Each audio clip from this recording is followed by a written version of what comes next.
So when we think of the Neighbourhood Resource Centre and how we're able to help people who are really struggling, there's different levels of struggling that we see with people. So many people live on the verge of poverty. They are one check away from losing their home. COVID has made that real. So it is not just a thought or an idea in the community. It truly is what we're seeing in South London. I don't always have access to a car. I have 3 little ones, and I can't put them in the bus and go to the food bank. In the Westminster area, it's considered a food desert. A food desert means that you can't step out of your home and still be in your neighborhood and go to a grocery store. There is no grocery store. Our emergency food cupboard for January, February, March, we saw 100 people in a month. During COVID, we were able to set up a location, our location here at St. Justin's. We're seeing 1,000 people a month. So to go from the beginning of the year at 100 people a month to 1,000, that is the shift of those individuals who had an income and were living paycheck to paycheck.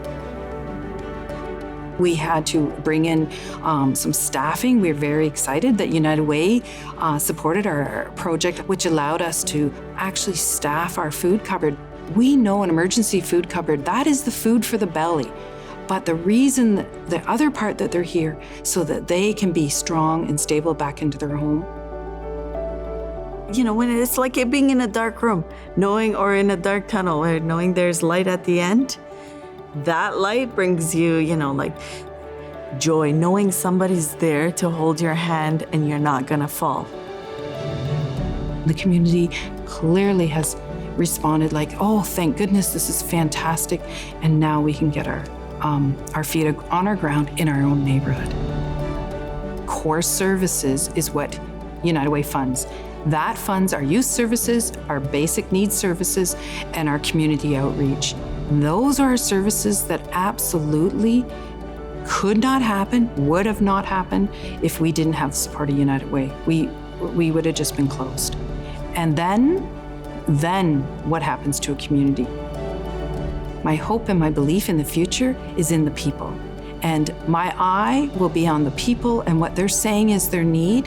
We thrive together, we work together, and we're just gonna create community in a different way. But if it wasn't for United Way, we could not be doing this.